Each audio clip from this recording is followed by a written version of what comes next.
Hello, this is Ron Paul with your weekly update for Monday, April 12th. Global taxes, global stagnation. Treasury Secretary Janet Yellen has proposed that governments around the world require payment of at least a uniform global minimum corporate tax. A motivation for Yellen's push for a global minimum corporate tax is fear that the Biden administration's proposed increases in the U.S. corporate tax will cause some American corporations to flee the U.S. for countries with lower corporate taxes. President Biden wants to increase corporate taxes to help pay for his so-called infrastructure plan. The plan actually spends more on progressive priorities, including down payment on the Green New Deal, than on infrastructure. Much of the spending will benefit state-favored businesses. For example, the plan provides money to promote manufacturing and electric vehicles. So the idea is to raise taxes on all corporations and then use some of the received tax payments to subsidize government-favored businesses and industries. The only way to know the highest value use of resources is by seeing what goods and services consumers voluntarily choose to spend their money on.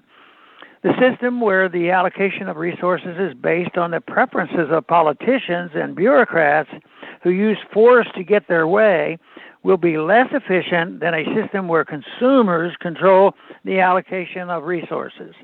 Thus, the greater role of government plays in the economy, the less prosperous the people will be, with the possible exception of the governing class and those who make their living currying favor with the rulers.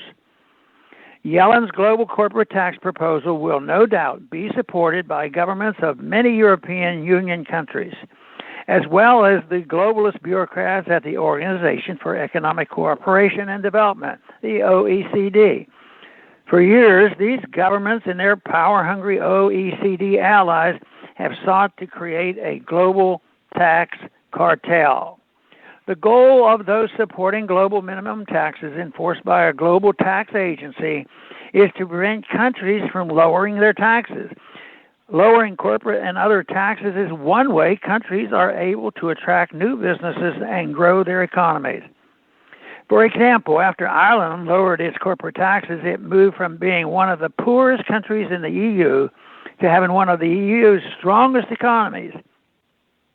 Also, American workers and investors benefited from the 2017 tax reform's reduction of corporate taxes from 35% to 21%. Yellen and her pro-global tax counterparts deride tax competition between countries as a race to the bottom.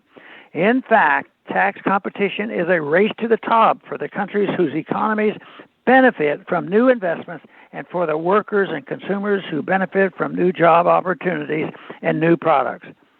In contrast, a global minimum corporate tax will raise prices and lower wages while incentivizing politicians to further increase the minimum tax.